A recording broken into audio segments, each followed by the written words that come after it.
All right, good afternoon. Thank you for joining us today. My name is Kayla Corder, and I am the project manager for the Pacific Offshore Wind Consortium, also known as POWSI. Today's webinar is titled Permitting Offshore Wind Port Infrastructure Projects, and will address permitting for port infrastructure projects to support offshore wind in California. Before we dive into the webinar, I first want to let you know that this presentation is a production of the POWSI. POWSI is a university-led partnership between the Schatz Energy Research Center at Cal Poly Humboldt, the Center for Coastal Marine Sciences at Cal Poly San Luis Obispo, and the Pacific Marine Energy Center at Oregon State University. Today's webinar is being recorded and will be available online in a few weeks on the Schatz Center YouTube channel.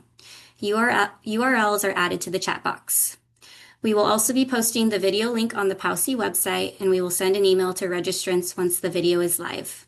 If you have any technical difficulties at any time, please reach out and we're happy to help you. You can post a message to the chat box.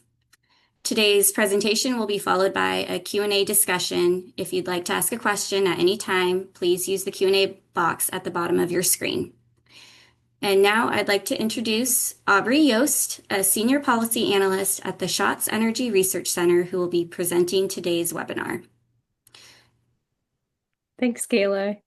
Hi, everyone. Like Kayla said, my name is Awbrey Yost. I'm at the Schatz Energy Research Center, and I'm the lead author on the report that we recently published that we'll be talking about today.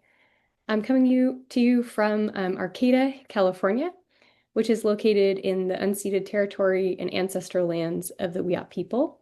And we're also next to Wiggy or Humboldt Bay, which we'll be talking about today. I'm going to start with goals for the report, which are also goals for today. So one of our key goals was to map the key permit processes for offshore wind staging and integration port infrastructure projects, to identify tribal consultation and public engagement requirements, and to support informed decision-making across agencies, tribal nations, impacted communities, and developers. So our hope is that this report and webinar facilitate discussion on where we are in the process and how to get involved and how to coordinate with each other. Today, I'm going to start with an overview of the port infrastructure needs for offshore wind. Then I'll go through some of the key findings of our report that was published, and I'll also give you some framework for some of the key permitting processes that these projects will have to go through. Then we'll have a panel discussion with staff from the California State Lands Commission and the California Coastal Commission, and we'll wrap up with Q&A. So before I dive in, I want to recognize our panelists who are here. So we've got Amy Vierra, who is a renewable energy specialist at the California State Lands Commission. Amy, do you want to say a quick hi? Hello, thank you for inviting me. Thanks. From the Coastal Commission, Catherine Mitchell is the North Coast Harbor Analyst and will be one of our panelists. Catherine, do you want to say hi? Hello. Hi, everyone. And we also have Dani Ziff from the Coastal Commission, who's the South Coast District Supervisor. Dani, do you want to say hi? Happy Thursday, everybody. Thanks so much for panelists for joining us today, and I'm excited for that discussion after the presentation. So kicking it off with offshore wind port infrastructure needs. Kind of thinking big picture, when we think about offshore wind farms, the first thing we usually think about is the offshore wind farms out in the ocean. But there's a lot of other infrastructure that has to happen for these wind farms to be operational. So in this diagram, you can see the offshore wind farms off to the left. This diagram is not to scale. Some other infrastructure that we're going to be talking about today that's needed is port infrastructure to stage and assemble these massive floating offshore wind turbines before they're towed out to sea to the wind energy area. You also need to make sure that there's sufficient electric transmission infrastructure that connects these offshore wind farms and the electricity that they generate to the grid and then ultimately distributes that to customers. We also have to make sure that there's component supply chains available.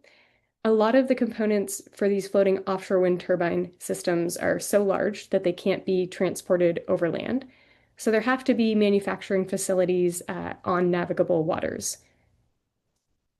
And so you need all four of these things for offshore wind to be operational in California. And each of these four types of infrastructure involves its own set of developers and its own permitting processes.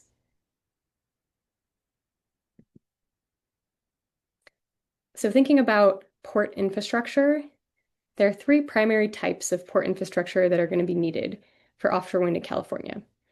The first is staging and integration sites, and that's that infrastructure that'll be used to stage offshore wind turbine system components, and then ultimately put them together, integrate them, and tow them out from the port to the wind energy area where they can be deployed. So you can see on the far left-hand side a rendering of what that could look like. This is the type of infrastructure that we're talking about today.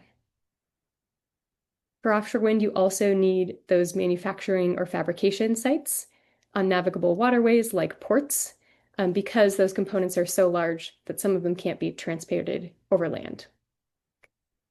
You also need operations and maintenance facilities. So on the far right, there's a rendering of what this could look like, or part of one could look like.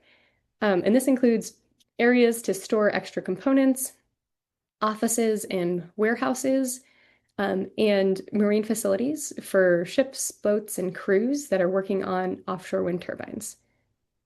So you need all three of these, and today we're focusing on staging and integration sites. A lot of our conclusions and a lot of the permitting processes we discussed today are going to apply to all three types of port infrastructure, but there's also some really important differences, so it's important to just keep that in mind.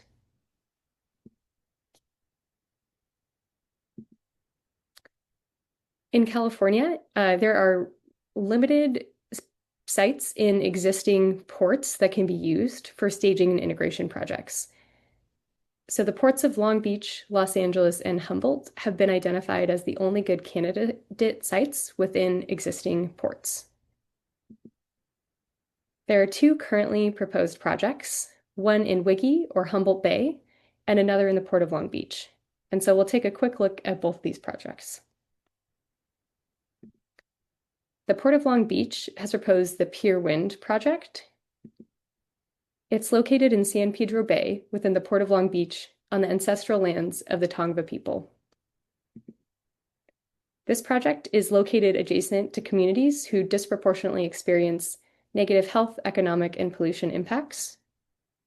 And it's likely to include 3 staging and integration sites, 2 foundation assembly sites, a transportation corridor, a sinking basin, wet storage areas to store those fully assembled foundations and wind turbines, and a wharf and piers.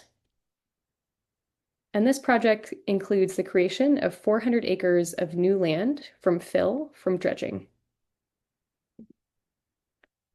This is a concept of what that project could look like. So you can see those wind turbine components like blades laid out and staged, as well as floating foundations that are being assembled. And if you look in the background, you'll see large cranes that would be used to put those wind turbines together before they are fully integrated, and then they would be towed out to sea from there. The other project in California that's been proposed is by the Humboldt Bay Harbor District. This project is located in Wiggy or Humboldt Bay in Humboldt County, and it's on the ancestral lands of the Wiyot people. The project is located directly adjacent to Tuluá Island, which is a sacred site for the Wiyot people, and next to existing residential communities. It's likely to include 2 staging and integration sites, a floating foundation assembly site, wet storage areas, a sinking basin, and habitat restoration. It'll also include remediation of hazardous substances from legacy lumber uses, and it'll include significant dredging. This is a rendering of what this project could look like. So the purple are those staging and integration sites where the turbine components are staged and laid out. The pink is a floating foundation assembly site. And then the gray with those triangles that are a little bit further apart from the rest of this figure are the wet storage areas where those assembled floating foundations and wind turbines would be stored.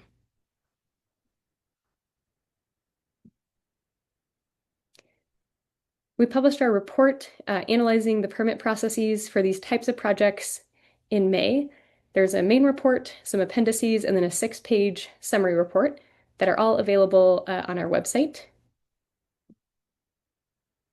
I'm going to go through some of the key report findings. We're going to keep it pretty high level due to the amount of time we have today, but I really recommend that you take a look at the report if you've got questions about a particular piece, or you can reach out to me. So we'll start with some high-level findings about the permit process and the timeline. We're going to take a deeper dive into 2 key regulatory processes, including Public Trust Lands Review and Coastal Act Review. Then we'll talk about tribal consultation requirements and engagement opportunities, and we'll wrap up with public notice and engagement requirements. So starting with those high-level conclusions from the report on the permit process and timeline. The report found that permitting for staging and integration projects is complex. It'll potentially require over 20 authorizations from 4 to 6 federal agencies, 3 to 5 state agencies, and 2 or more local agencies. And each agency has distinct regulatory processes and requirements. And there might also be some cases where an applicant has to obtain multiple authorizations from a single agency. In terms of timeline, we estimate that it'll likely take project proponents at least 3 to 4 years after environmental review begins to obtain all necessary authorizations. This timeline is based on the statutory and regulatory deadlines for environmental review and for the relevant permit processes. And in practice, the timeline is likely to be longer due to extensions of deadlines, appeals, and other actions that can extend the time for obtaining authorizations. In light of the number of agencies and the timeline, we also thought about permit consolidation and optimization opportunities. So one program that the report considers is the California Energy Commission's opt-in certification program. This was created by Assembly Bill 205. And it expedites environmental review and requires that to be done more quickly. And it also designates the California Energy Commission as the lead agency under CEQA. This program consolidates and expedites permitting by allowing the CEC or the Energy Commission to issue a certification in lieu of many state, federal, and local permits.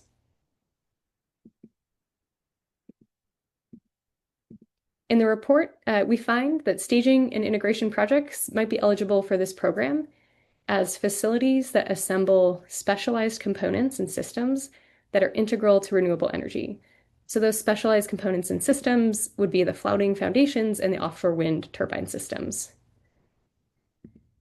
It's not entirely clear that these types of projects would fit within the eligibility of this program, but we think that that's a reasonable interpretation of the legislation for this certification program. In light of these timeline and consolidation benefits, it led us to a question. The proponents of the proposed staging integration projects haven't opted into this process to date. And so that kind of leaves an open question. Why not? In our report, we looked at what kind of benefits would this provide and how tangible might those be. One thing that we considered is that these projects are located in bays and ports where there are many individual state permits that are still going to be needed, like those from the Coastal Commission, the State Lands Commission if needed, and the State Water Resources Control Board, among others. So there's some limited permit consolidation benefits for these types of projects. Project proponents would also have needed to opt in before beginning environmental review to get optimum benefits for this program. Environmental review is already well underway for these projects right now. And it's possible there's a lack of certainty around the applicability of these programs to staging and integration projects, or there might have been other factors. We're really not sure.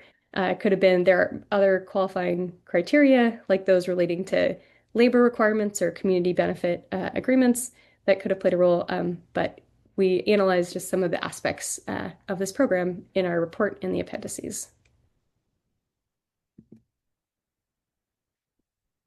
So now we're going to shift to going into a little bit more detail about two key permit processes that staging and integration projects will undergo.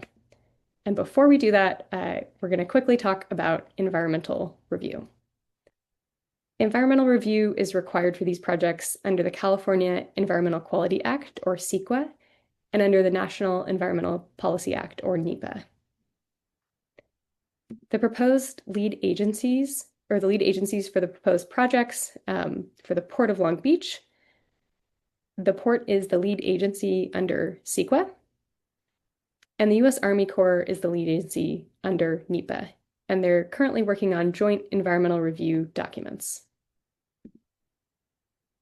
The Humboldt Bay Harbor District is the lead agency under CEQA for its project, and the U.S. Maritime Administration, or MARAD, is likely to be the lead agency under NEPA, but no formal notice has been issued yet on this. So let's talk about these two key regulatory processes that'll play a role for these projects and that will look at these projects holistically. So the first is public trust lands management and review. For that process, the California State Lands Commission is the primary state agency. The other process we're going to look at is Coastal Act review, and the California Coastal Commission is the primary state agency for this process. We're going to talk a little bit about where each agency has jurisdiction and what they do, what are some similarities in terms of where the jurisdiction might overlap, and what are differences, because these projects are likely to be subject to both public trust review and California Coastal Act review. So the California State Lands Commission has jurisdiction over public trust lands, and we're going to talk about those in a second. And the State Lands Commission owns and manages those lands, so it's a landowner and a land manager. The California Coastal Commission has jurisdiction in the coastal zone, and we'll also talk about that. And it regulates development in the coastal zone. So it's a regulator, but it's not a landowner or a land manager. So what are public trust lands? Tidelands and submerged lands are generally public trust lands. This is a figure from the Coastal Commission. On the left-hand side, you can see there's a dotted line, the dotted line on the left-hand side is the mean high tide line. And then the dotted line to the right of that is the mean low tide. The land between those two lines are considered tidelands, and that's the area where the tides ebb and flow. And tidelands are generally public trust lands that are owned by the state of California. To the right or seaward of that last dotted line, those are called submerged lands. And those are generally owned by the state of California all the way out to the boundary of state waters. So the State Lands Commission generally owns and manages these lands. Under the common law public trust doctrine, the state has an affirmative duty to protect state tidelands and submerged lands for a broad range of public uses, including navigation, fishing, boating, water-oriented recreation, public access, and environmental preservation and restoration. Shifting back to the Coastal Commission and the Coastal Act, the Coastal Commission regulates development in the coastal zone, and the coastal zone is defined in California under the California Coastal Act. The coastal zone on the seaward side extends to the outer limit of state waters, and on the inland side, it really varies. It can be several hundred feet from the shore all the way up to 5 miles inland in certain areas of special environmental or recreational significance. So this is a snapshot from the Humboldt County Web GIS, and that blue line you see meandering is the coastal zone boundary. So in some places, you can see it's really close to the shore, and in other places, it goes a lot further inland. So it's not uniform. The California Coastal Act and the Federal Coastal Zone Management Act govern development in California's coastal zone and protect coastal resources. So staging and integration projects will require a coastal development permit under the California Coastal Act because they're likely to be considered development. Separate review under the Federal Coastal Zone Management Act is likely to be limited for these projects, so I'm going to focus on Coastal Act review in this presentation. Staging and integration projects will generally be located both within the coastal zone and at least partly on public trust tidelands and submerged lands, because they'll have infrastructure that needs to go out into those navigable waterways. And so what that means is that these projects will require both Coastal Act review and public trust lands review. To give you kind of a sense of what this might look like, this is a picture of the Humboldt Bay Harbor District proposed project site. And so we've got these arrows you can see showing that the coastal zone extends both inland towards the city of Eureka and then also extends seaward out to the ocean across the project site. And then we've got these arrows showing the public trust lands within the bay. Generally speaking, those would go up to the mean high tide line. In Humboldt Bay and some other areas, there's a really interesting history that makes it often pretty challenging to actually find the public trust boundary. So if you're interested in that, you can read our report to learn more. But this just kind of gives you a sense for how these projects are both going to include public trust lands and be within the coastal zone. So I said that the State Lands Commission and the Coastal Commission are the primary state agencies that regulate or manage these areas. But both agencies can also, or the authority of both agencies can also be delegated to local agencies. They're kind of different processes, but there's some parallels too. For public trust lands, local agencies can be granted public trust lands by the California legislature. And in that case, they're called grantees. And once those public trust lands have been granted to the local agencies, they're charged with managing public trust lands consistent with the public trust doctrine and that legislative grant, as well as the Constitution of California. And they're the ones who issue leases or authorizations for activities on public trust lands instead of the State Lands Commission. In the coastal zone, local agencies with certified local coastal programs or certified master plans are delegated the authority to issue coastal development permits. And so those local agencies issue those permits instead of the Coastal Commission. Even though the authority of these state agencies is delegated to local agencies in certain circumstances, both agencies still play a role in oversight or some other role for reviewing activities in these areas.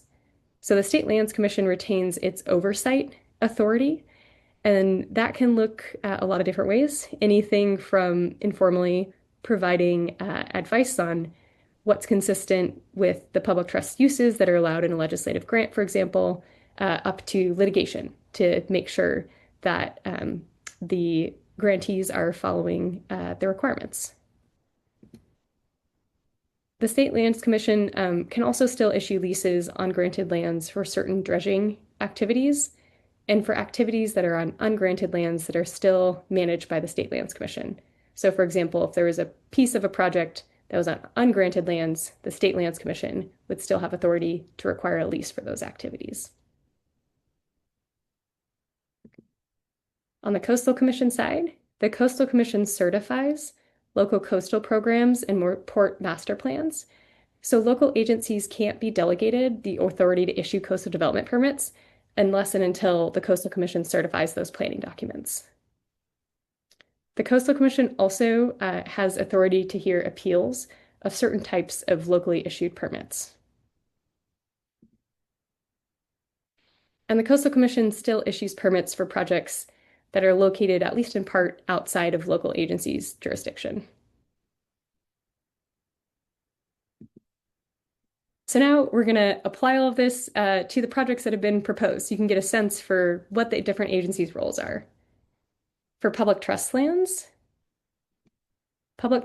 within the ports of Long Beach, Los Angeles, and Humboldt have all been granted to local agencies. And that means that those lands are managed by those local agencies instead of the State Lands Commission. And so they're the ones who would issue authorizations for those projects in those areas.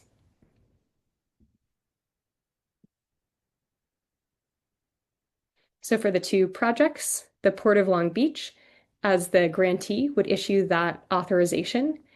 For them, it's called a harbor development permit. For the Humboldt Bay Harbor District, they're also a grantee, and so they would need to issue that authorization for activities on public trust lands. And there, they'd be issuing a development permit pursuant to the Humboldt Bay Harbor Recreation and Conservation District Act, which is their legislative grant. The State Lands Commission is unlikely to issue authorizations for projects on granted lands for either of these projects, but it does retain oversight authority over the granted lands. And now we'll also apply this for the Coastal Act, so you can get a sense of all the agencies' roles here.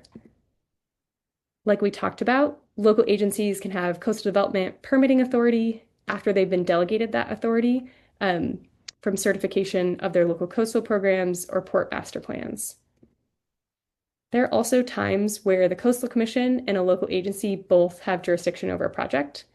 And in those cases, either the Coastal Commission and the local agency both process separate coastal development permits, or in some cases, the Coastal Commission can issue a consolidated coastal development permit if the local government, the applicant, and the commission all agree and certain other criteria are met. Recently, there were changes to these kind of background rules by Senate Bill 286. And under this legislation, the Coastal Commission is required to process a consolidated coastal development permit for any new development that requires a coastal development permit and that is associated with, appurtenant to, or necessary for the construction and operation of offshore wind energy projects. And so this new legislation generally applies to staging and integration projects because they're associated with and necessary for offshore wind energy projects.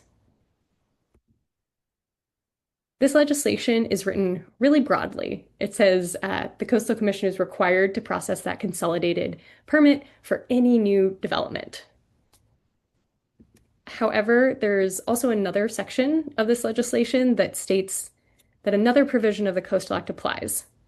And that provision of the Coastal Act says that consolidated permits are only allowed when a local government with a certified local coastal program and the Coastal Commission both have jurisdiction over a project. And so this leads to some questions about who issues the coastal development permit under this legislation for staging and integration projects and for other types of projects that are related to offshore wind. What about when a port with a certified port master plan has jurisdiction over the project? Or when a local government is the only one that has jurisdiction over a project, which isn't likely just for a staging and integration project, but maybe other types of port infrastructure? Or what about any other kind of scenario? And this is a really important question because who issues the permit dictates the standard of review that has to be met, and it also dictates the permit procedures. In our report, we conclude that the Coastal Commission is required to process consolidated coastal development permits for projects in the permitting jurisdiction of both the Commission and a local government with a certified local coastal program. So that would mean for the Humboldt Bay Harbor District, the Coastal Commission is required to process that consolidated coastal development permit. For ports, we find that it's likely that ports are responsible for processing a coastal development permit for projects that are governed by a certified port master plan. So for the Port of Long Beach project, we find it likely that the port will be responsible for processing that permit. And then we don't think local governments will issue CDPs or coastal development permits for these projects, but their certified local coastal program might be used as guidance for Coastal Commission issued permits, like, for example, in the Humboldt Bay Harbor District project. It's also important to keep in mind that ports might need to amend their port master plans before they can issue a coastal development permit for a staging and integration project. And that's to make sure that that port master plan and the project are consistent so that they can issue that permit. Local governments might also amend their local coastal programs, especially if it'll be used as guidance for a commission-issued permit. So now that you have a sense of the kind of permit structure and environmental review, let's talk about tribal consultation requirements and engagement opportunities. Many ports in California are located in areas of historical, cultural, economic, and environmental significance to tribes. And staging and integration projects might impact tribal cultural resources and interests. In our report, we looked at tribal consultation requirements and found that agencies generally are required to consult with tribal nations during the environmental review and in certain circumstances during permitting processes. We also looked to other opportunities for broader shared decision-making beyond just tribal consultation, like co-management agreements, co-governance agreements, and designating tribal nations as agencies that are formally involved in environmental review. So we'll talk about each of these.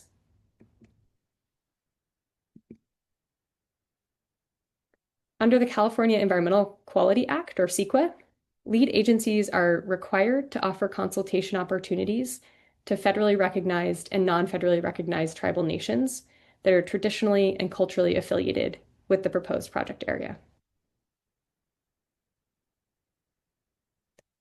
Under the National Environmental Policy Act, or NEPA, it's currently unclear whether lead agencies are required to provide federally recognized tribal nations that are likely to be affected by a proposed project with an opportunity for consultation. And the reason for this is that federal regulations regarding NEPA were recently rescinded that had these tribal consultation requirements, which creates a lot of uncertainty. But it is clear that the language of NEPA still specifically allows federal agencies to designate a tribal nation as a joint lead agency or a cooperating agency. And in both of these roles, there are certain responsibilities that tribes would have, and they also would have a formal and tangible role in decision-making for environmental review. In addition, many federal agencies have tribal consultation policies that require them to consult with tribal nations that might be impacted by an agency's action on a project.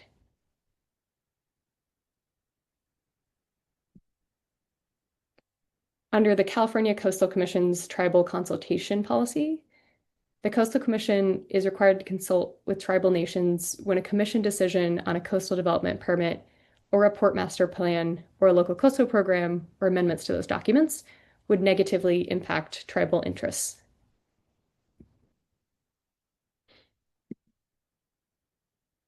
Assembly Bill 1284 was recently enacted. This is called the Tribal Co-Governance and Co-Management of Ancestral Lands and Waters Act.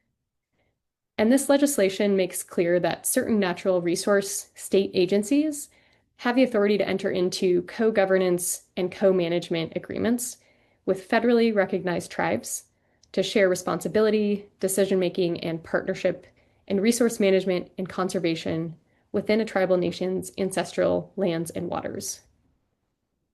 This legislation applies to the Coastal Commission and the State Lands Commission, and there could be opportunities for exploring whether this legislation and co-management or co-governance agreements could be part of the permitting process for these types of projects. Lastly, we're going to talk about public engagement requirements.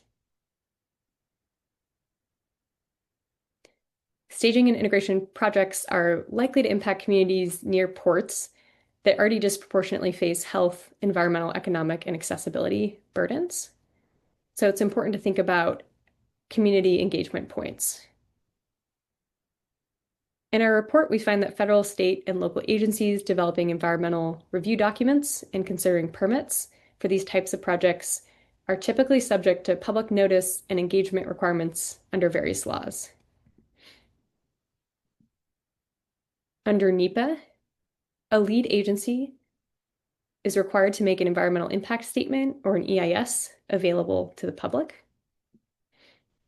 It's required to ensure any notice of intent to prepare an EIS includes a request for public comment on alternatives or impacts and on relevant information, studies, or analyses. The federal regulations that were rescinded regarding NEPA previously required public notice and consideration of public comments throughout their environmental review process. But these were rescinded, so it's somewhat unclear how federal agencies, whether they'll implement these requirements or how going forward. Sorry, I think I missed a slide. I guess I didn't. For Coastal Act review, the Coastal Commission is generally required to hold a public hearing and provide notice to the public and interest parties when it's deciding on a coastal development permit or when it's deciding on amendments to a port master plan or a local coastal program. The Coastal Act and the Coastal Commission's regulations also generally require ports with certified port master plans and local governments with certified local coastal programs to provide the public with notice of permitting and planning decisions and an opportunity to participate. And ports and harbor districts might also have public noticing and review requirements that apply to the processing of permits for development in their jurisdiction. So here's some examples from the Port of Long Beach and the Humboldt Bay Harbor District, where the Port of Long Beach is required to hold a hearing on certain harbor development permits and on its amendment to a port master plan. The port also holds regular meetings as part of its Zero Roundtable and collaboration. And the Humboldt Bay Harbor District is subject to public noticing requirements under the Humboldt Bay Harbor Recreation and Conservation District Act. And then it's also gone beyond those requirements to adopt resolutions and a community engagement commitments and strategies plan that commits it to holding certain hearings, creating advisory committees, and doing other community engagement work.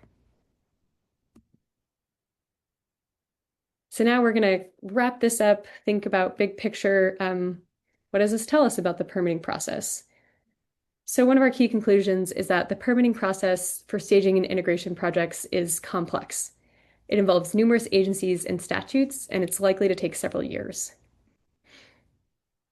A relatively new state opt-in certification program could potentially help to consolidate permitting requirements and expedite timelines, but its permit consolidation benefits might be somewhat limited for these types of projects, and project proponents haven't opted in to date.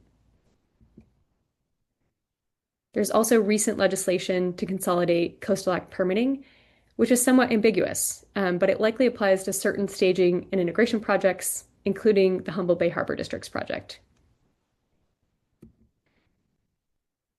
Federal, state, and local agencies leading environmental review or considering permits for these projects are bound by statutory, regulatory, and agency policy requirements for public notice and engagement and tribal consultation.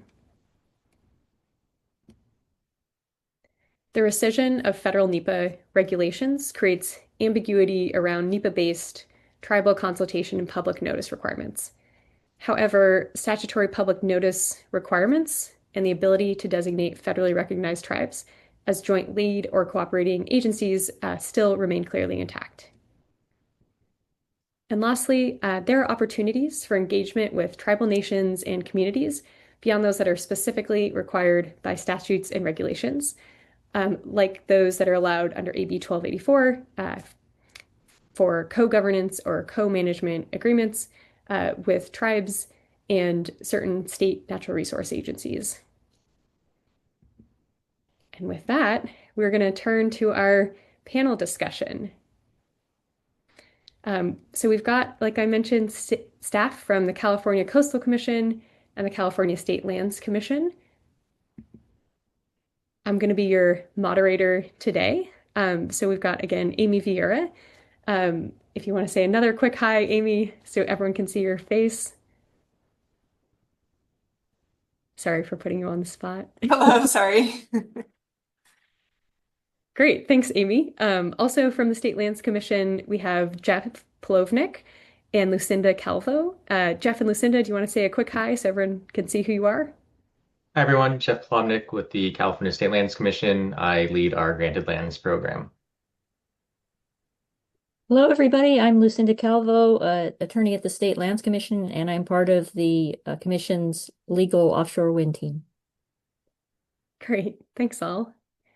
And from the California Coastal Commission, we've got Catherine Mitchell. Catherine, do you want to say a quick hi again? Hi, everyone. Catherine or Kat Mitchell. And we've also got Dani Ziff. Dani, do you want to say hi? Hi, and nice to see some familiar names in the participants list. Great. And then also from the Coastal Commission, available for questions, we have Seth Villanueva. Seth, do you want to say hi? Hi everyone, happy to be here. The offshore wind and port planner, the South Coast office of the Coastal Commission. Great, thank you all.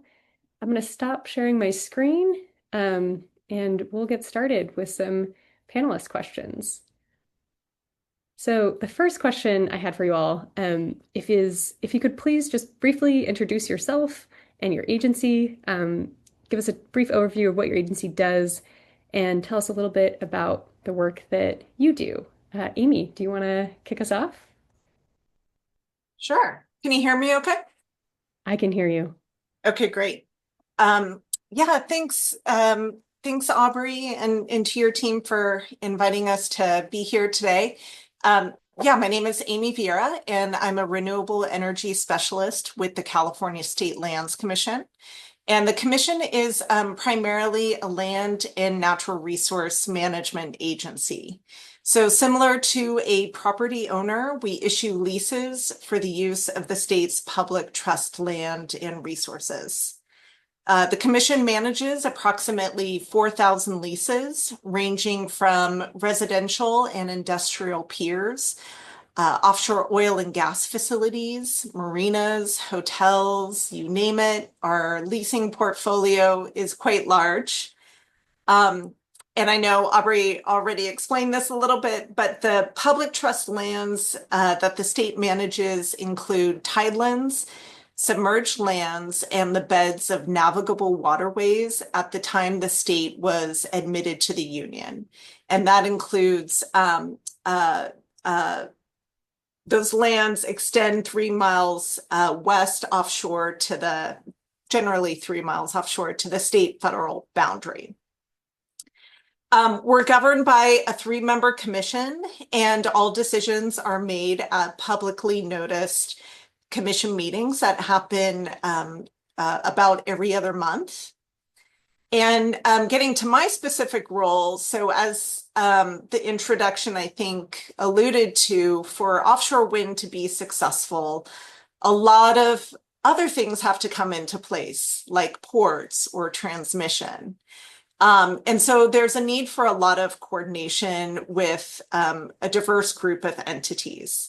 So I sometimes call myself the hub of the wheel for offshore wind at the State Lands Commission, because I bring in others with expertise on particular topics. And Lucinda and Jeff are great examples of those folks with really specialized expertise. So they often participate in meetings with me, with developers or the public at large or tribal governments, with the aim to provide the best information about what the State Lands Commission does, and in turn prepare ourselves for when we will be the recipient of a lease application.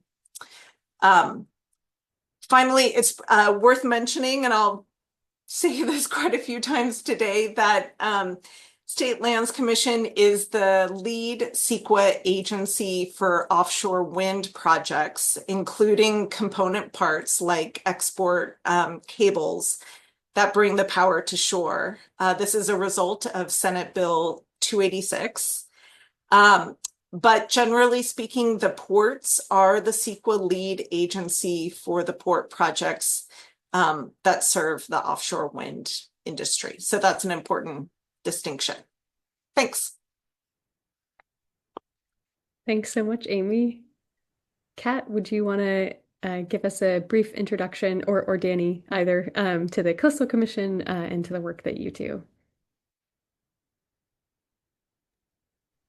Sure, I'll jump in.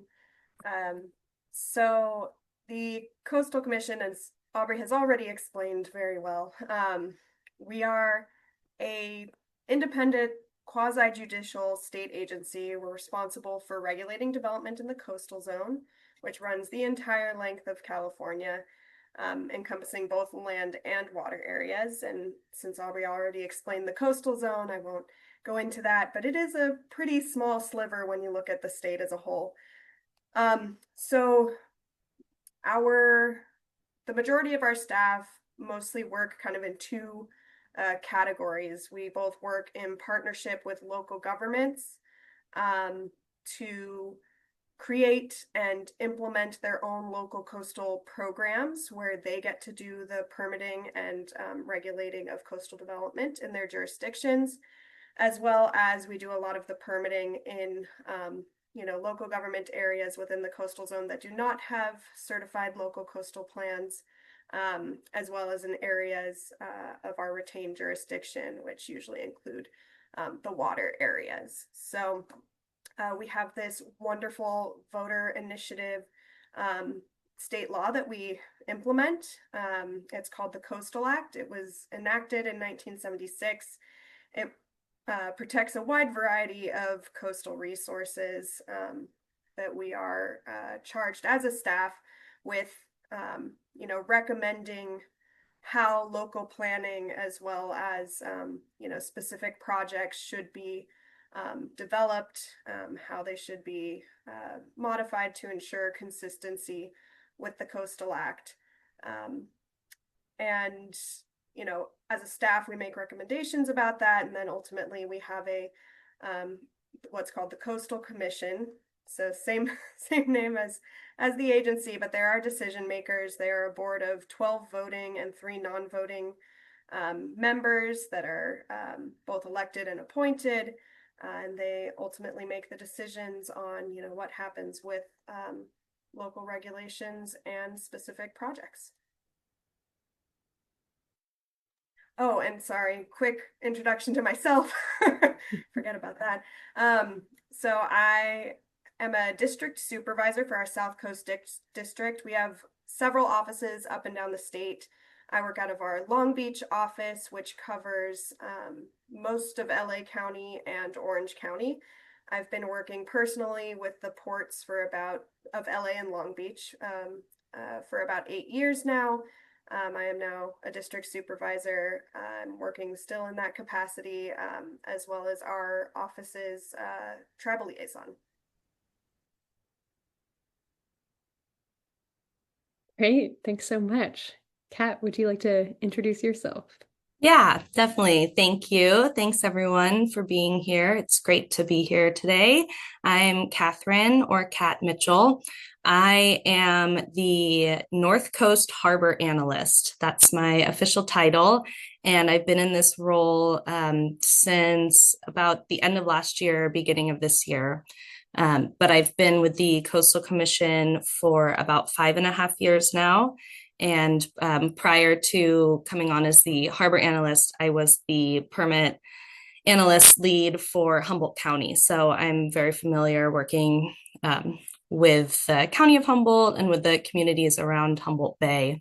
And it's really exciting to continue that role onto the more harbor focused position that I'm in now. And I'm in our Arcata office. So I get to be right up here with all the action in our northernmost office. Thanks. Great, thanks. And thank you again for being here today. It's great to have all of you here. So my next question for you is thinking specifically about staging and integration port infrastructure projects. Can you explain what your agency's role is in those projects for environmental review or permitting? And could you tell us, for the 2 proposed projects in the Port of Long Beach and the Humboldt Bay Harbor District, what have you done to date and what's the next touch point for your agency?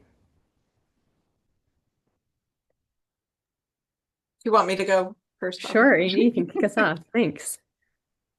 Okay, great. Yeah, before I answer the core of the question, let me just touch a little bit about legislatively granted lands, and I'll try to be brief in my answer, but most of the major ports in California are subject to legislative grants. So this is where through legislation, all right, title, and interest on specified sovereign lands have been granted to local municipalities. Each granting statute is different, but what they have in common is the need to comply with the public trust doctrine and the Constitution.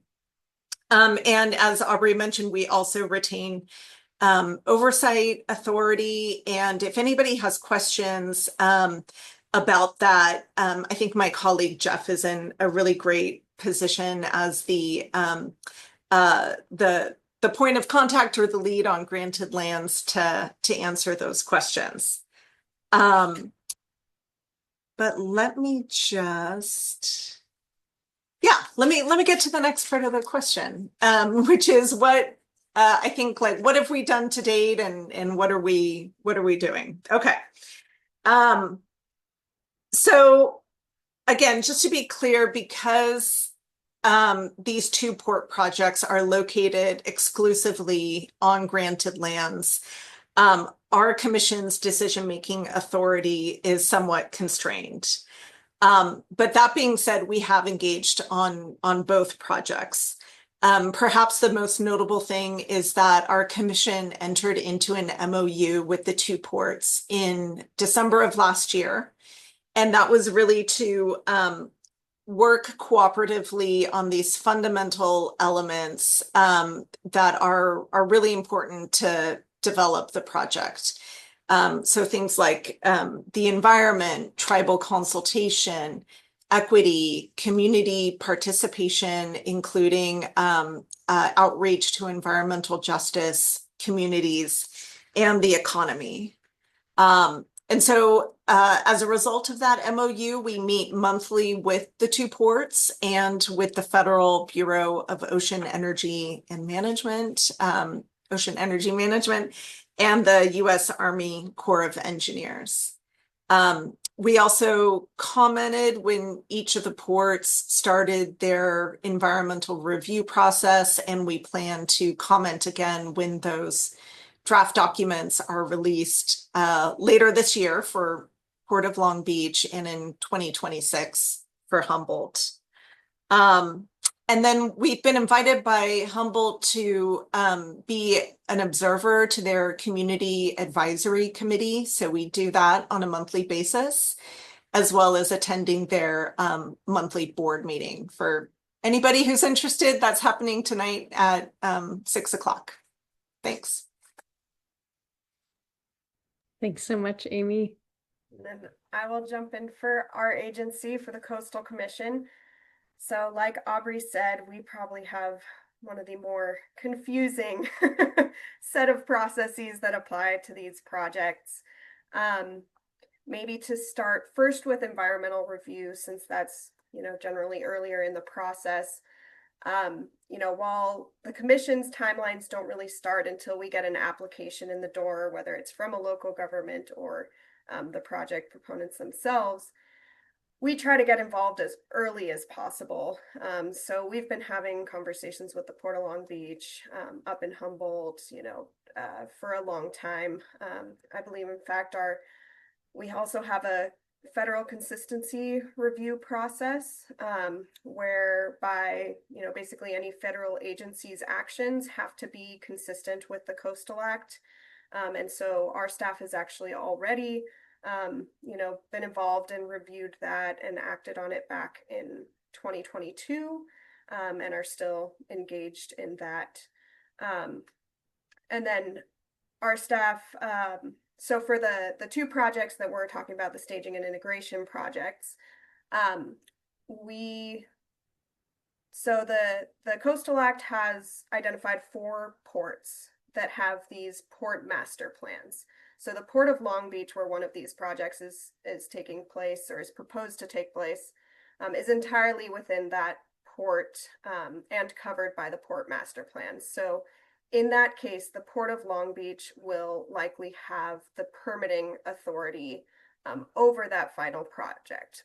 However, the port master plan that the Port of Long Beach has, basically lays out different land uses and the policies that projects must meet in order for them to be found consistent with the Coastal Act and coastal resource protections in the port master plan. So in this case, the Port of Long Beach is planning on pursuing a port master plan amendment to basically change the land use, which is currently open water, to this staging and integration site.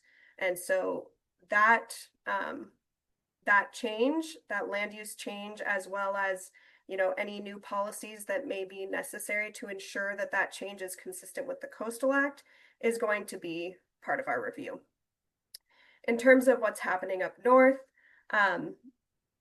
I think Humboldt has a certified local coastal plan, which is kind of equivalent to a port master plan. It has a slightly different standard of review. It's a different part of the Coastal Act.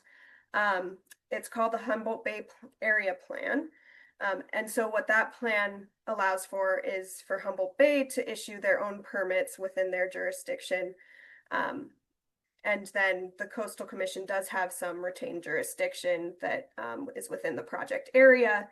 So if the port, if Humboldt requests a consolidated permit, then that will likely be the process whereby the Coastal Commission will basically take over the whole thing. So instead of having those two separate permitting processes, the one by the local government and then the one by the commission, it would all be under one process. For the permit itself. However, similarly to the Port of Long Beach, there may need to be not port master plan, but local coastal plan updates, so amendments to basically allow and make sure that all the land uses and policies in that plan are appropriate for this development. Great, thanks so much, Dani. And Kat, did you have anything else to add, or should we go to the next question? Yeah, I think Dani covered it. That's great. Thank you. Awesome. Thanks all. So thinking about tribal consultation and engagement, could you each explain what your agency's tribal consultation policy is and how tribal nations can initiate consultation or engage with your agency on these projects? Amy, I'm not sure if you want to start again. Sure, I can. Yeah, so probably just worth saying again that we are going to be the CEQA lead agency for offshore wind projects, but not these port projects. Our understanding is that the two ports have initiated tribal consultation. So if there are any representatives of tribal governments that are listening to this call who haven't been contacted, your tribe hasn't been contacted, we or even the Schatz Center could put you in contact with the right people. And we do have a tribal and environmental justice liaison. Her name is Jessica Ramirez. I think Schatz staff is going to put her contact information in the chat. You're welcome to reach out to her or me for assistance. And then I just also wanted to mention that both Jessica and I participate in an interagency Ocean Energy Tribal Working Group, which is organized by the California Energy Commission and meets on a monthly basis. And it's a really great venue to exchange information and to hear feedback from the tribes about these issues. And again, if there's a tribal representative in the audience who would like to participate, please contact me and I can put you in touch with the California Energy Commission. Just while I have the floor really quick, State Lands Commission does have a tribal consultation policy. It was adopted about 10 years ago. and co-developed with tribes. And there's 4 kind of major policy themes. They include mutual education, mutual respect, outreach, and timely notice and information sharing. Thanks so much, Amy. Dani or Kat? Yeah, we have a similar tribal consultation policy that was developed in consultation with tribes up and down the state. It was adopted back in 2018. And for those of you familiar with AB 52 or SB 18, I know Awbrey mentioned AB 52 earlier. Our policy basically goes well beyond that. You know, we don't limit our consultation to, you know, just projects that trigger CEQA or NEPA, but we consult on anything that has the potential to impact tribal cultural resources. And one of the tenets of that is reaching out early and often, developing relationships with tribes, really using and collecting knowledge and trying to do our best to protect tribal cultural resources and shift the, you know, how those resources should be protected to the tribes themselves. So I think, you know, for these projects, our staff has already begun consultation. I believe we are in several, you know, working groups that have a lot of tribal members and tribal representatives. We, you know, both federally and non-federally recognized tribes as well as other tribal organizations. You know, down here in with the Port of Long Beach project, we have a, you know, strong and ongoing relationship with the tribes. And, you know, the port, before it was the port, it was a trade center for tribal nations. And so, you know, understanding that history and moving that forward, consulting on this project in particular, and just continuing to understand the context in this area. And the same is going on up north. So if there are, you know, any questions or concerns from tribal organizations, members, representatives, you know, please feel free to contact me or Kat. You know, we have these more area specific conversations going on, and then we do have conversations going on about the broader context of offshore wind. So we are all ears and happy to help. Thanks so much, Dani. And so you'd said earlier that you're the tribal liaison for the South Coast, so including for the Port of Long Beach project. I see you nodding your head. And then, Kat, would you be able to tell us who the tribal liaison is for the North Coast, or if tribes should reach out to you? Yeah, folks are always welcome to reach out to me. My inbox is always open. I can always make an appointment to meet here in the office. But I believe and Dani might need to correct me, but I believe Melissa Kramer, who is our district manager up here in the North Coast, is also our tribal liaison. Great. Well, thanks for providing those contexts. We've got some of those contexts in the chat, and we'll make sure that we've got them all in the chat by the end of this webinar. So shifting to community participation, what are the channels through which community-based and environmental organizations or other community members, and especially those representing environmental justice communities, can participate in decision-making by your agency around these projects? Yeah, so I'll start off by saying that environmental justice and community participation is a priority for our commission. We do have an environmental justice policy that, you know, the overall intent of it is to bring to light concerns from historically marginalized communities that have really borne a disproportionate burden of our energy and infrastructure needs in California. Since we aren't the CEQA lead, we have a limited ability to compel other agencies to do what we want. But that being said, our environmental justice policy memorializes our commitment to avoiding some of the misguided actions of the past, and we actively participate in conversations with other agencies. So hopefully they don't make the same mistakes. Earlier, I mentioned this MOU that our commission entered into about 8 months ago. And one of the tangible results of that MOU is that we now meet on a monthly basis with some environmental justice groups, including the Impact Project and Core Hub.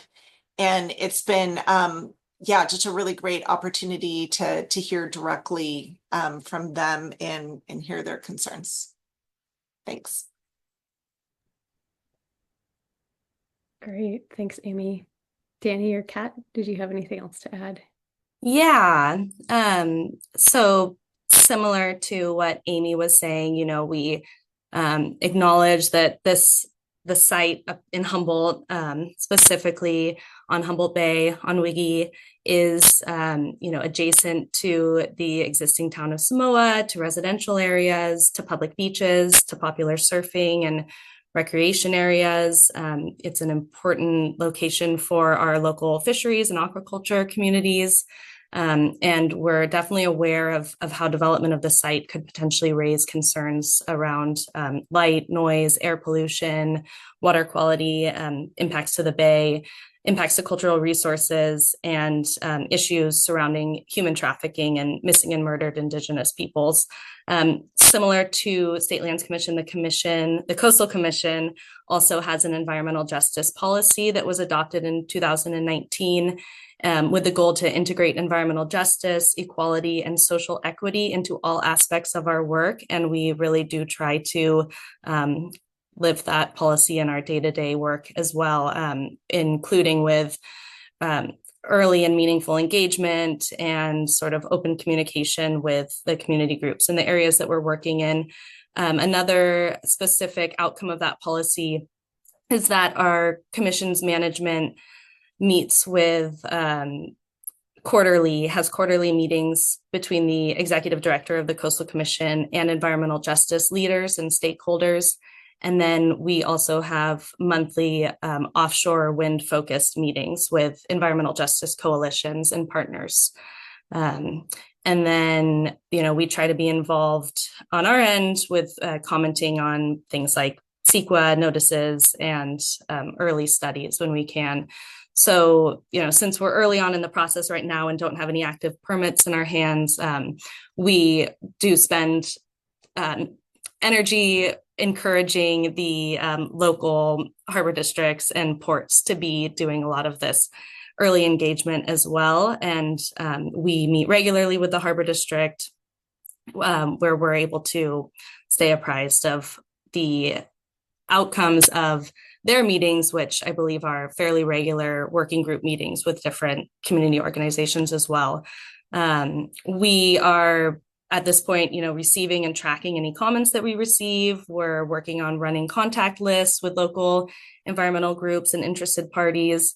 As Dani said, for tribal consultation, our staff is very open and willing and able to meet with people whenever it's requested to attend community meetings, to come and speak to certain groups if they'd like. It's free to talk to us. So we're always here and happy to discuss anything that comes up in this early phase of the projects. Great. Thanks so much. And I guess just kind of to think a little bit more about the future, Dani and Kat. So like right now you're working with a lot of the local agencies, ports and harbor districts and county, looking out engagement there. And then in the future, when there is potentially a port master plan amendment, maybe a local coastal program amendment by Humboldt County, and ultimately that consolidated coastal development permit for the Humboldt Bay Harbor District project. Will there be hearings at that point for the public and ability to comment? Yes. There will be, there are different timelines for all of those things. I know, like Kat said, a lot of our discussions with communities are ongoing, and we're, you know, touching base in the environmental review process, as well as, you know, once we actually do receive an application, and then of course notifying about any related hearings, and that you know, is highly encouraged for people to come and speak to our commission, and they really do listen. Yeah, and I think we have a link to post, but we do have pretty good instructions on our website for the public comment process for our hearings. We have notices in English and Spanish, at least, and a good outline of different ways to participate formally in the hearing process. As well Great. as a video on how to do it. So Yes. recently added.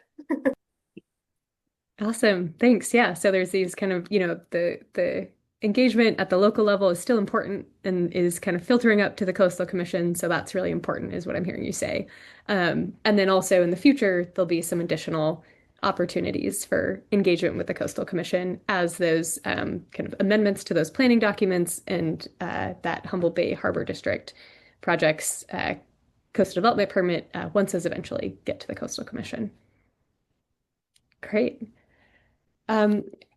Shifting a little bit, one question that's been front of mind for a lot of port adjacent communities is the air and water quality impacts of port operations and the possibility of building a green terminal for staging and integration facilities. Could you speak to how or whether concerns about air quality, water quality, or green ports might be relevant to your agency's oversight or regulatory role for both of those proposed projects in the Port of Long Beach and Humboldt Bay Harbor District? Yeah, so for the State Lands Commission, again, because the Port of Long Beach and Humboldt are grantees, they are directly responsible for activities on their granted lands, and that includes activities that result in air or water quality impacts.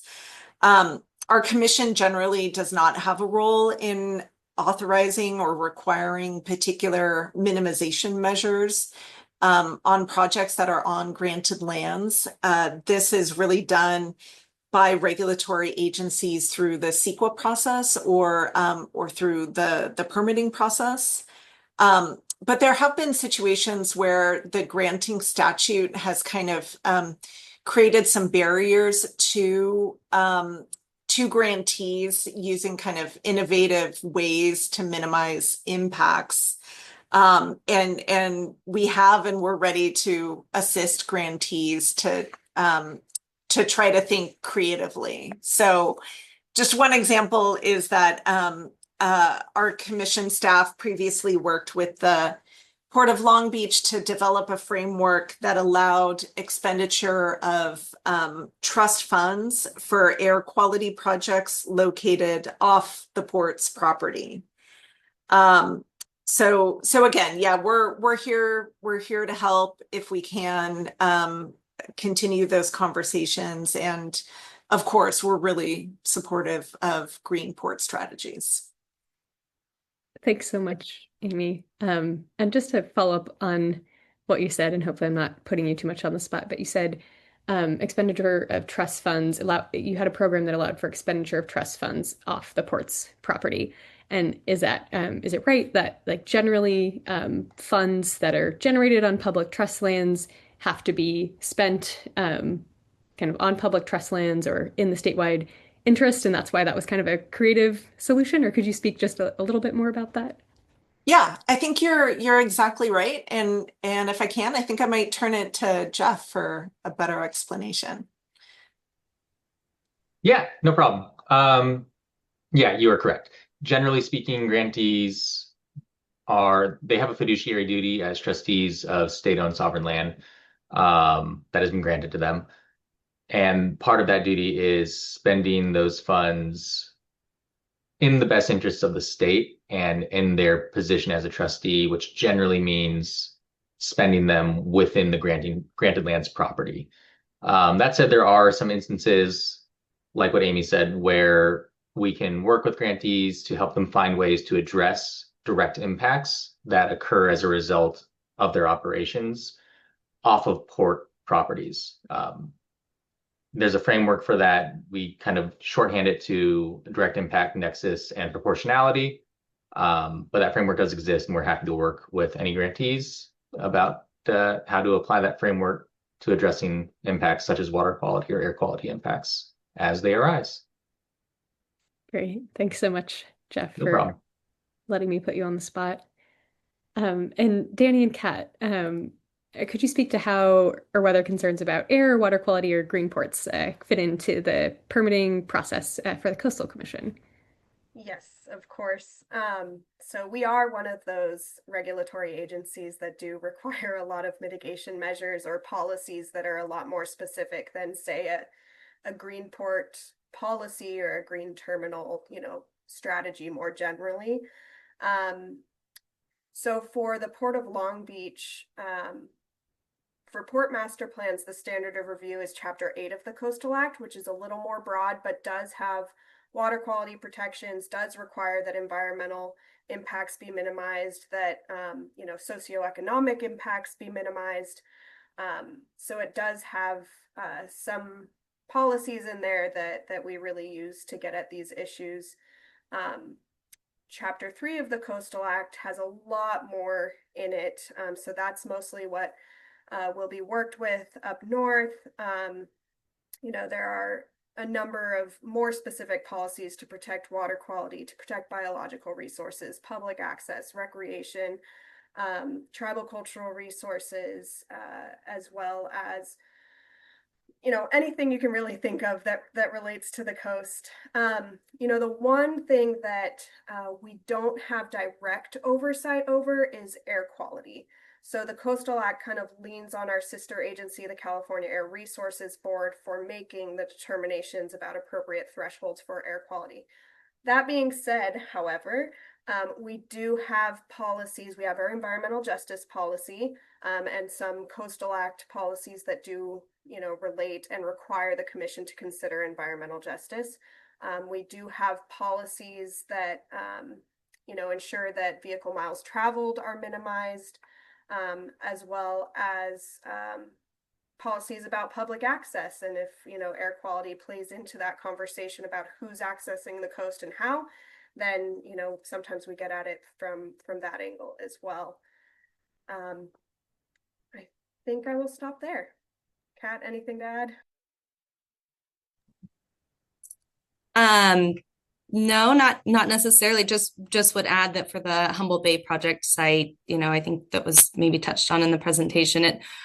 We are aware of its past use, for various timber and industrial uses, and that there will be a good effort, a lot of attention, on addressing those past uses and making sure that development moving forward is minimizing those concerns around legacy contamination and air and water pollution.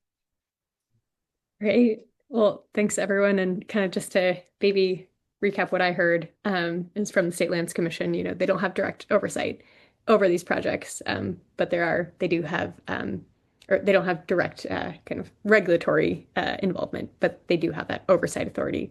And potentially there's some connections there, kind of depends.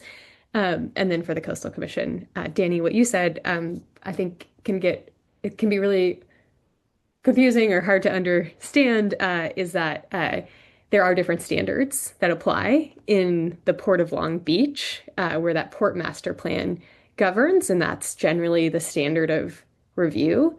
And that port master plan has to be consistent with Chapter 8 of the Coastal Act, which does have some of those like water quality policies, but they're different and not as specific as some of the policies in Chapter 3. So that's kind of one standard that governs the Port of Long Beach, and then up in Wiggy or Humboldt Bay, it is Chapter 3 of the Coastal Act, which has a lot more of those kind of specific air and water quality and biological resources protections that govern. So it is interesting. There are different standards of review there and different things to be thinking about. Well, thanks so much. Feel free to correct me if anything of what I just said was incorrect. Okay, great. I'm seeing. Great. So just to wrap up, and we talked about this a little bit already, but who should tribes, community groups, and community members contact on your team for follow-up? And is there a central web page or an email list that we can share for people who want to reach you or learn more? Yeah, for the State Lands Commission, you can reach out to me, and if I'm not the right person, I will put you in touch with the right person. We also have a webpage dedicated to offshore wind that also discusses port developments related to offshore wind. We also have open public comment periods at each of our commission meetings. Again, those occur just about every other month. And you can comment in person or virtually. And then the last resource is congruent with those commission meetings, staff put together what we call an executive officer report. And I write the portions that are about offshore wind. So I try to use that as a means to get the word out about some of the more significant updates about offshore wind. So you can find that if you go to our commission meeting page. Thanks. Great, thanks. Dani or Kat? Yeah, we also have a page on the Coastal Commission's website that is devoted to learning about offshore wind. There are a lot of interesting links and background information. There is also a handy dandy sign up for emails, which basically registers you as an interested party so that we can contact you when there are relevant information or relevant items coming before the commission or any other updates that we have. You are also very welcome to reach out to either Kat or Seth at any time about broader questions for anything Port of Long Beach, Port of LA, City of LA. You can talk to Seth and his information is going to be in the chat as well. And then anything in the Humboldt area, go ahead and connect with Kat. All right, well, thanks everyone. I think we're going to put the links and contacts that you just mentioned into the chat so people have access to those. And thank you again so much for joining us and for the discussion. So we're now going to transition to question and answer. If you'd like to ask a question of the presenters or the panelists, please use the Q&A box that's at the bottom of your screen, and you could add a question at this time. So I think we will kick this off. Let's see, let me pull up the questions. So we got one question from an attendee about engagement with fishing community members.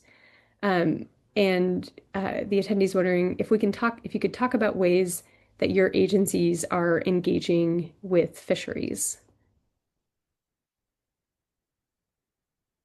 Whoever wants to kick that off. Amy, it looks like you've unmuted.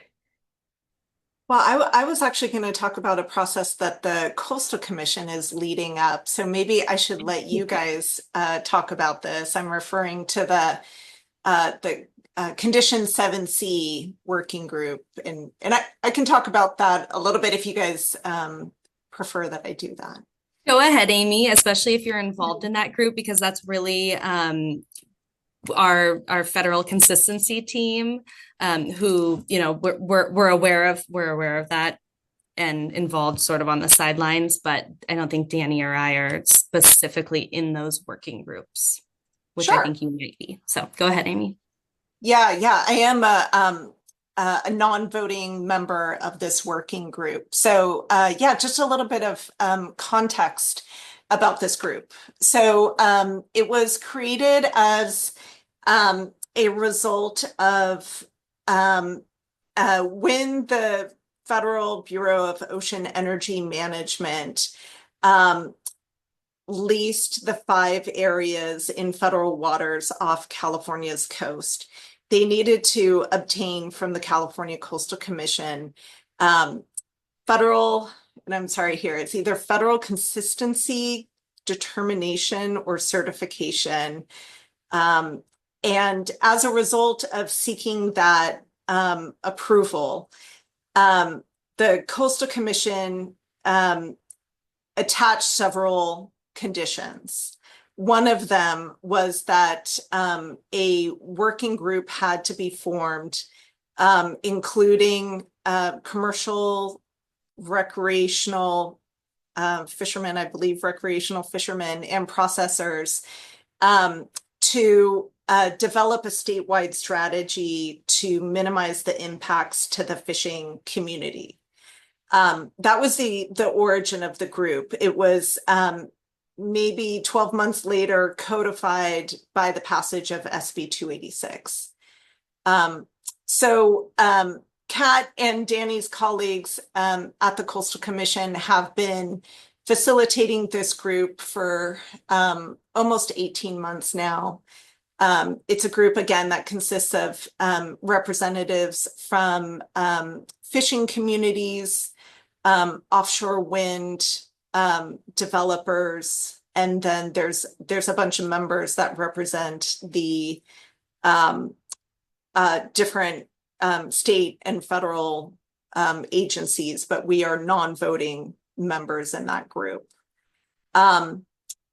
I guess I would just say, to answer that person's question a little bit more and to focus more on the content of this particular webinar, most of the discussions happening in that group have really been around the impacts of the offshore wind farms and the cables coming into shore.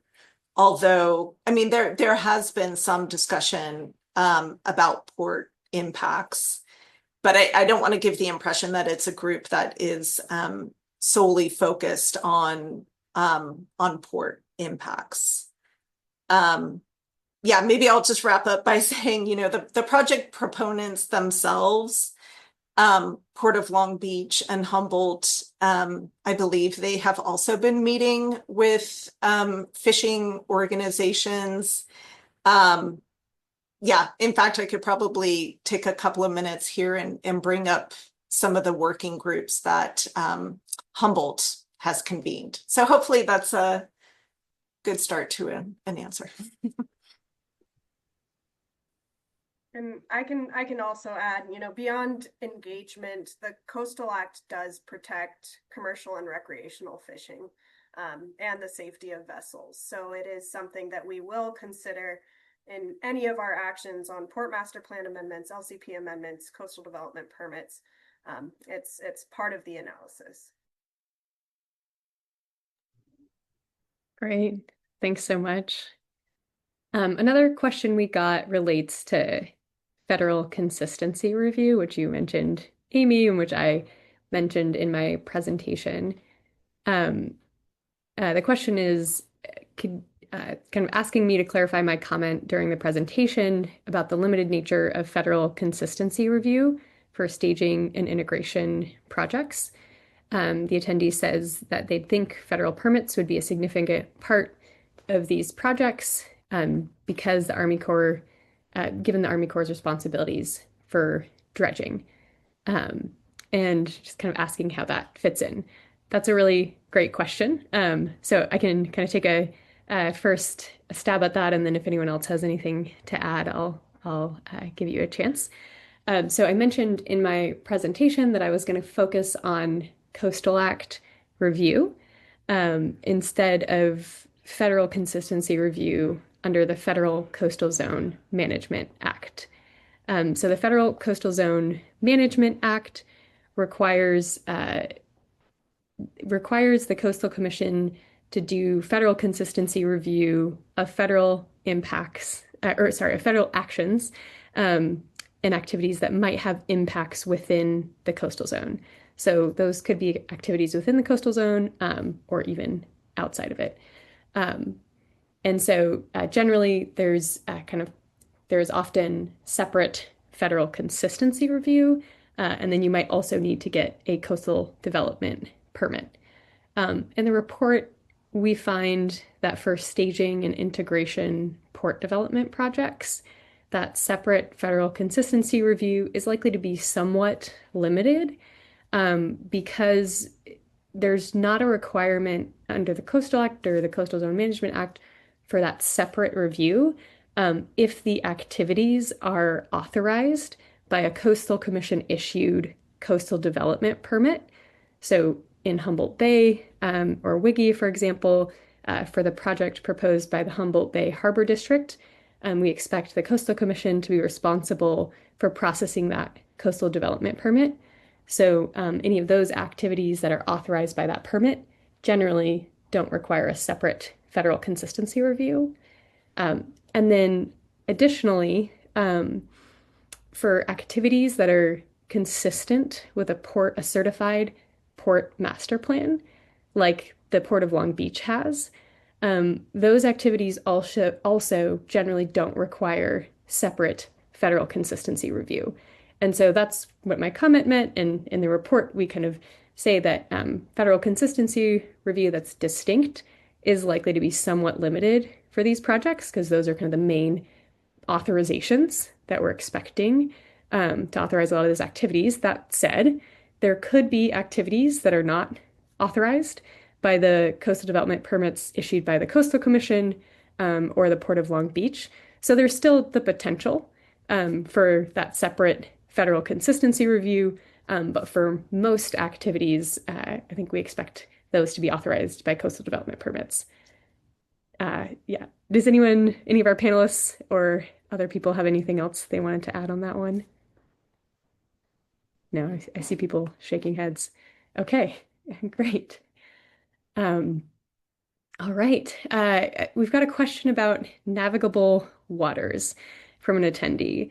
An attendee asks, what qualifies as navigable waters under these circumstances? I'm thinking about Humboldt Bay and areas that are waterways but are only sometimes navigable during high tide. I know that this is a kind of a key legal term, and Lucinda, I think this might be a little bit in your wheelhouse if you're up for starting this one. Sure, I'm happy to jump in. So I'm assuming that the questioner is asking about navigability for the purposes of public trust jurisdiction, state lands jurisdiction, and ownership. If it's something else having to do with practical aspects of navigability, then I apologize in advance for the legal technical discussion.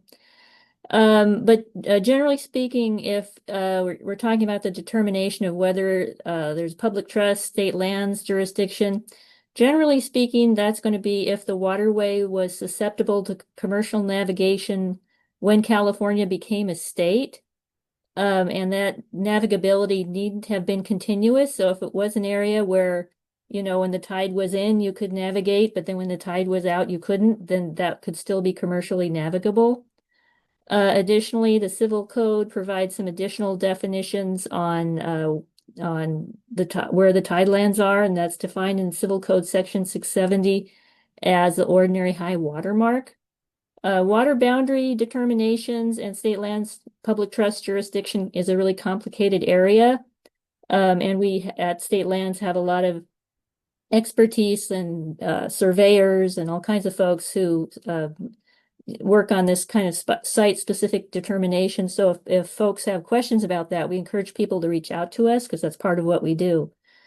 And more generally, there are different legal jurisdictions of navigability for different legal questions. So there's a definition of navigability for state lands public trust jurisdiction. There's a different definition for California public access, and there's a different definition still for federal regulatory jurisdiction. So we have several web pages on our website that discuss different aspects of this and some publications, and I think that's being popped into the chat right now, so I would encourage folks to check out those resources. Thanks so much, Lucinda. And so like Lucinda said, there's kind of the navigable waters, like we might think about, like just practically, can you navigate on this waterway? But then there's this whole host of complicated legal definitions that are different, even among state laws, about what a navigable waterway is. So if you got a specific question, you can feel free to reach out to us, and we can see if we can help answer that, or you can take a look. We just put in the chat some resources on navigable water boundaries that are on the State Lands Commission's website. Thanks so much, Lucinda. Let's see. So another attendee has a question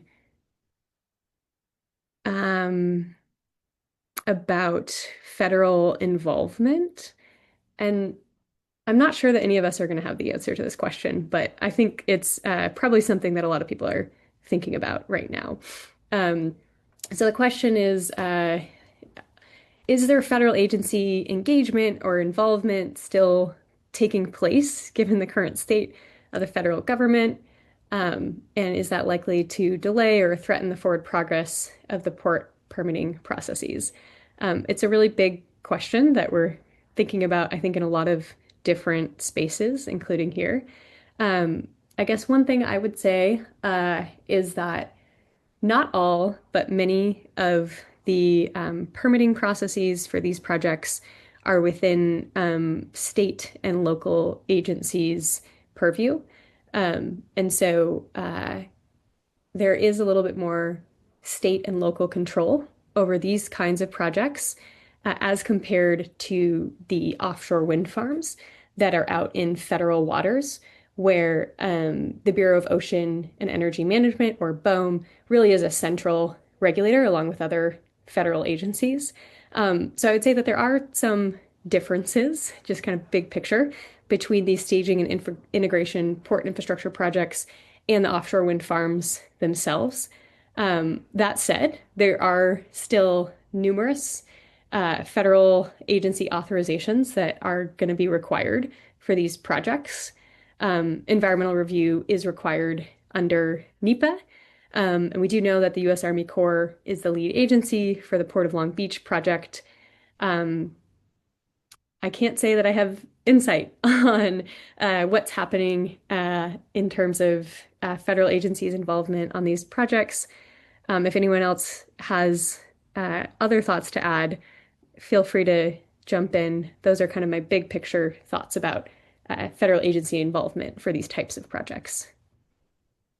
Yeah, I might just add, while we do coordinate at times with federal agencies like the Army Corps, like the U.S. Fish and Wildlife Service, just to kind of in our information gathering stages, by the time these changes to local coastal plans, port master plans, CDPs get before us, we're kind of at the end of the road. So we don't deal too much or rely on any federal action, by the time we're actually analyzing the impacts of these developments and looking at whether they are approvable or not. Great. Thanks, Dani. So another question we got from a participant, someone asked to hear a little bit more about tribal co-management and what that could look like from an agency perspective. So this question could probably go a lot of different ways. Some legislation that we talked about in the presentation is AB 1284, which really clarified that certain state natural resource agencies, including the Coastal Commission and the State Lands Commission, have the authority to enter into co-management and co-governance agreements with tribes over management of tribes' ancestral lands and waters. And so I'd definitely be interested to hear from staff from both agencies if you have thoughts on that. One piece of that legislation that I thought, or I think could be just kind of important to highlight, is that it does require that those agreements be limited to that state agency's existing authority. So it can't go beyond whatever that state agency is already has authority to do. So that's one piece that's a little bit interesting. And then it also only applies to those natural resource state agencies. So not to the Port of Long Beach or the Humboldt Bay Harbor District. And so I think with that, I'll hand it over to Coastal Commission or State Lands Commission staff if anyone has any thoughts on that question.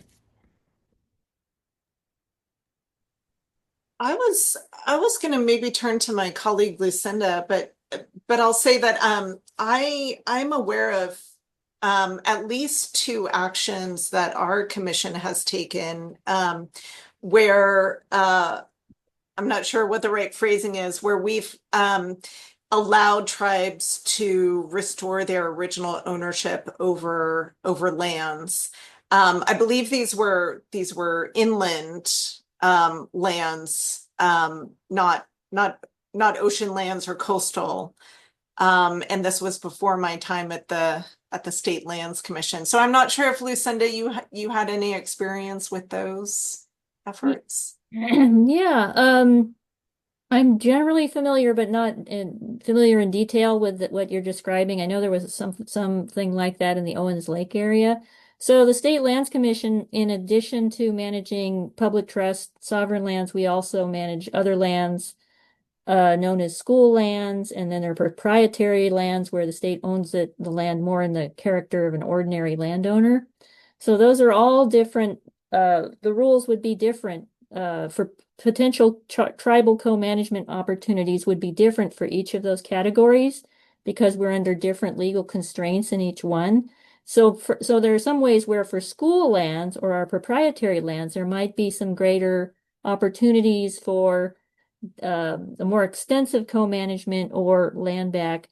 When it comes to public trust and sovereign lands, we're a little bit more constrained because we have restraints on alienation under the public trust doctrine and other legal related legal frameworks. So for those, we're looking more perhaps at like a lease situation where a tribe might be able to lease an area and then manage it under that lease, which could be a rent-free lease, depending on what's going on. But those are certainly things that we're interested in exploring. Thanks so much. And just one clarifying point for the non-lawyers on the call. When you say there are restraints on alienation, there you mean there are restraints on selling off or transferring those public trust lands outside of the state. Is that right? That's right. Thank you for translating. Great. Thanks. And then on the Coastal Commission end, we are not land managers. I think in any circumstance there may be some weird things I don't know about, but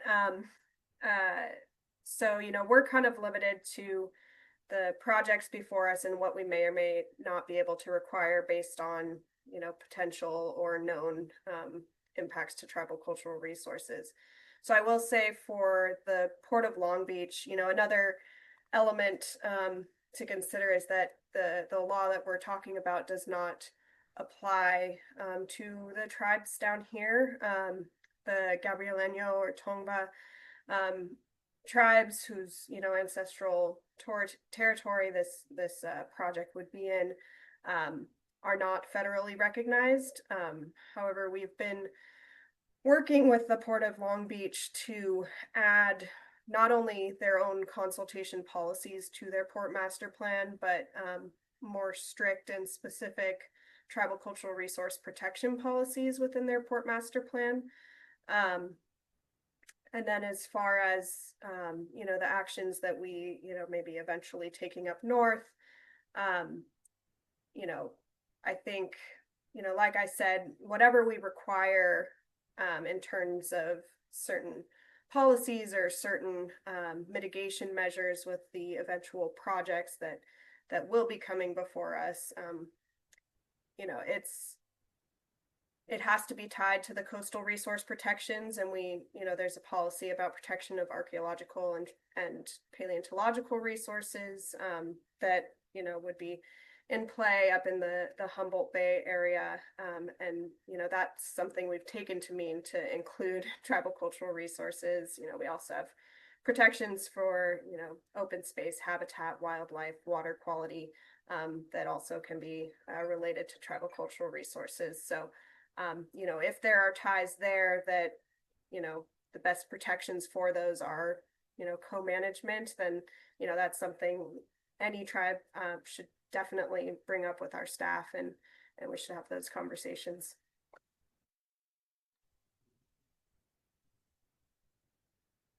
Great, thanks all. We gotta, oh, and yeah, I wanted to highlight one thing that Dani said. And thanks for noting, Dani, that AB 1284, which allows for certain state natural resource agencies to enter into those co-management and co-governance agreements, only applies to federally recognized tribes. So it is limited in that way.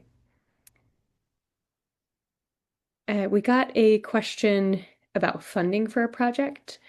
A participant asks, do you need to provide funding for a project before permitting? And here I'm going to assume by funding that this person means like funding to construct and do the permitting process, potentially thinking about kind of federal grant funding that some of these projects have received. Yeah, I can start with that one. So, put simply, from the Coastal Commission perspective, no. Funding and subsequent action on our permit is not a determinant for the review of that proposed project. Our role is really just to ensure any proposed development is consistent with the policies of the Coastal Act, if the permit were to be acted on. And so we're all aware of kind of the uncertainty around offshore wind development plans, but for us, we're just reacting to the proposals being brought forward by developers and entities like the ports, which, again, for our purposes, are currently still moving forward with at least these initial supply chain infrastructure component plans, which are on quite long timelines. With the Port of Long Beach terminal projects only seeing partial operation beginning after 2030. So, yeah, at least for our purposes, we're just kind of reacting to the proposals being brought forward before us. Thanks so much, Seth. And State Lands Commission staff, did you have anything else to add for that? I'm not seeing any. Oh, go ahead. No. Yeah, not seeing anything. Great. Well, we're just about at time. And so I want to just, this has been a really awesome webinar with so much information. So as a last question, I just want, I'm wondering if everyone could highlight again for everyone, what's kind of the next action point, if there is one, for your agency on these types of projects, just to let people know what that is.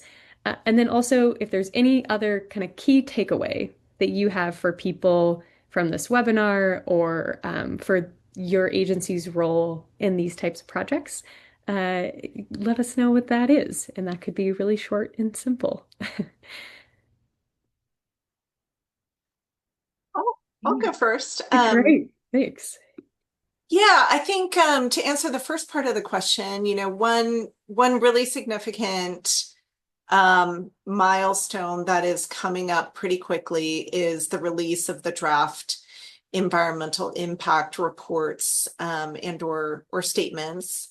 So I believe that's one project is anticipating that for before the end of the year, and then another one in early 2026. So that will be something that we will focus on quite a bit. To answer the second part of the question, I guess I would just say, I think today I have talked a lot about how, State Lands Commission doesn't have a lot of authority on granted lands, but I guess I just still want to encourage people to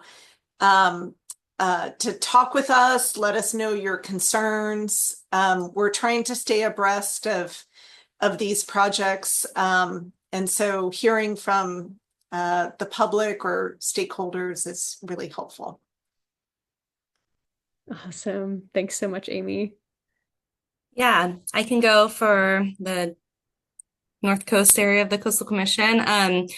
Next steps really for us are just to continue what we've been doing, which is having these regular meetings with the Harbor District. And we also have regular interagency working group meetings where we meet with state and federal agencies, and we just discuss the project and go through updates and ask each other questions. And it's a great opportunity to share knowledge and just keep everyone updated on what's been going on. There's, the potential that we review smaller projects that are related to the planning and engineering, such as, sampling for geotechnical analysis or sediment characterization in the bay, or certain assessments on land to assess the engineering specs or any potential contaminants on land. So we're expecting to potentially be a bit more involved in the next coming months in that. But pretty much just keep going with what we're doing and staying informed and keeping our faces in meetings so that people don't forget about us. And that's pretty much the big takeaway as well, is just that this project has presented already such a great opportunity for interagency coordination on our end. And it's just been really nice to have everybody coming together on a regular basis and discussing such a